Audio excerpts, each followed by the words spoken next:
5 ways to avoid pain, physical issues, and even injury if you're a boxing fitness coach, or you're just getting into it, you're brand new to it, and you're getting used to doing more and more sessions, and you're starting to take more and more punches and more clients and all that stuff. So it's a physical work, right? So number 1 is your mitt positioning. You want to try and avoid getting your mitts too far apart and getting too wide. First of all, it gives your boxer bad technique because they end up doing this, which is terrible, and we see a lot of that going on in the fitness industry with people who don't have a good boxing background. But most importantly, it's really pulling and torquing your shoulders and your elbows a lot, right? They're out in space, there's not a lot of support or anything behind them. So we really want to think about bringing those mitts in nice and narrow, getting our body and our shoulders behind it, almost like we're in a good boxing stance, rotate with the punches, and just keeping the mitts a lot more narrow and realistic, right? It's better for our boxers, it's better for us to reduce the strain and impact on the shoulders and elbows, right? So mitt positioning is absolutely crucial for reducing injury. Another one as well is not going too high.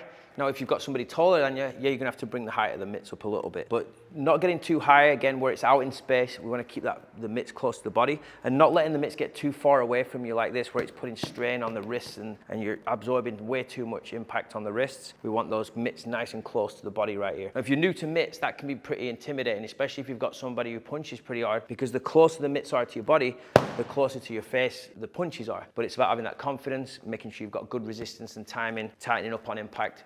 It's totally fine, just takes a little bit of timing and practice. All right, so number 2, moving into Mittwork technique. The better your technique is at catching punches, the likelihood of you getting injured and getting things strained and over impact goes right down, right? And there's a lot of technique to Mittwork. Now you can go through my channel, there's plenty of videos on this. Check out my Mittwork masterclass packages. I go into detail about correct technique. And even in our boxing certification with the Boxing Fitness Academy, we go into deep detail about Mittwork technique. But just to touch on it real quick on this, just make sure when you are catching the punches, you're meeting the punches a little bit, you're bouncing the mitts off the gloves. You're not just letting them snap your arms back, and you're not using too much resistance yourself. The biggest mistake I see with a lot of coaches when doing mitt work is doing too much work, right? Less is more, especially if you want to do volume and do a lot of sessions with this.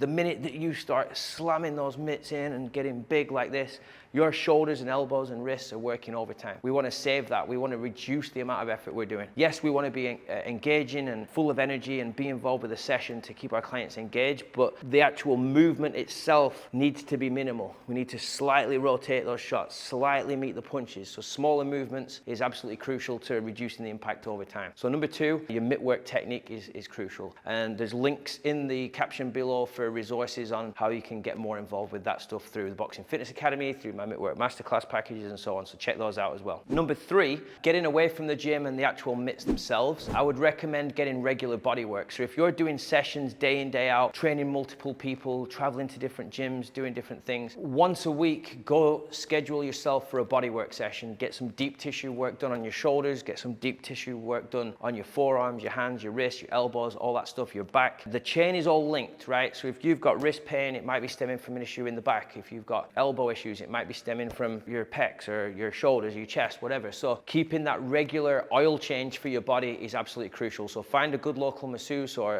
a sports physician that can work with you on a regular basis, that knows what you do for a living. They've got good knowledge on the body, and they can give you a good session that really takes that stress and strain out of the muscles, joints, tendons, all that stuff, keeps your body in check. So regular body work, I would highly recommend that if you're starting to do more and more pad work. Number 4, your mobility and strength work yourself. So when you are up in the morning or last thing at night after you've done a bunch of sessions, keeping your shoulder and back and elbow and hand and wrist mobility is absolutely crucial. The tighter everything gets, eventually it can only take so much to where things are going to start to break down. So some simple shoulder drills, making sure you've got good scapular mobility in the back, making sure that you've got good wrist and hand mobility. You're able to move your arms, your shoulders, your body in wherever you want to do it. My Mittwork Masterclass Elite package, a whole section on mobility, there's actual drills in there, so the link for that is in the description as well, so you can check that out. But just simple things like shoulder rolls and keeping the elbows in check, making sure your scaps in the back can move how you want them to move, hand and wrist,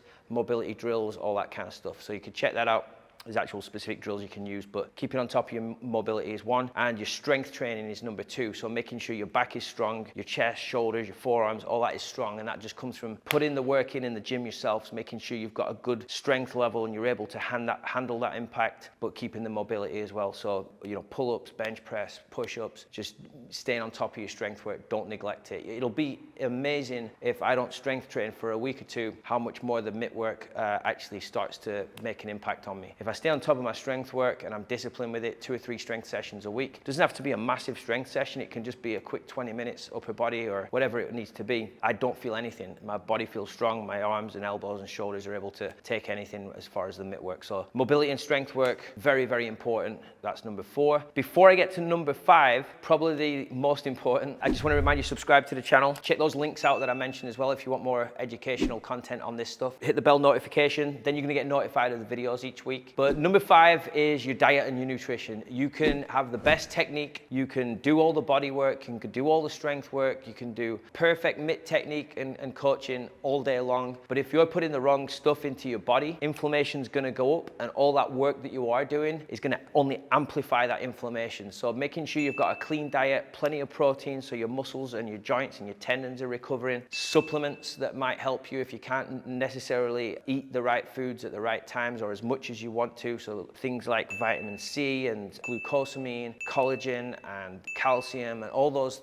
supplements that help the bones, the joints, the tendons, the muscles repair and recover and get stronger. Absolutely crucial. Hydration, making sure you've got enough water in your system every day, getting through tons of water so that your joints and everything are fully hydrated to function how they're supposed to function. I could go on a rant for days and hours on just nutrition alone, but just make sure you're paying attention to it, making sure you're keeping your diet clean. Reducing sugar and inflammatory foods is absolutely crucial. Reduce that inflammation as much as you can and stay hydrated, and I guarantee your body will start to feel really good. Your energy will be up, your concentration levels will be better, so you're less likely to make mistakes and do things that you don't want to do on the Mitt. So diet and nutrition, can't stress how important that is. As a coach, we need to set the example for the people we train, and everything I've just touched on, technique, recovery, diet and nutrition. It's just the same for the clients, but it's also the same for us as a coach if we want to do this at volume and do it for a long period of time. So hopefully this video just gives you a little bit more thought on things that you can do in and outside of the gym to help reduce pain if you're having pain from Mittwork, or injuries coming up, or you have issues with this kind of stuff. If you have any questions on it or you want more tips, please check out the links in the caption. Leave your questions in the comments. I'll get right back to you. I want to help you guys out as much as possible as well. Hope this video helps and gives you a little bit of food for thought. I'll try and do more on this stuff as well in the future, so stay tuned to the channel. Thanks for watching.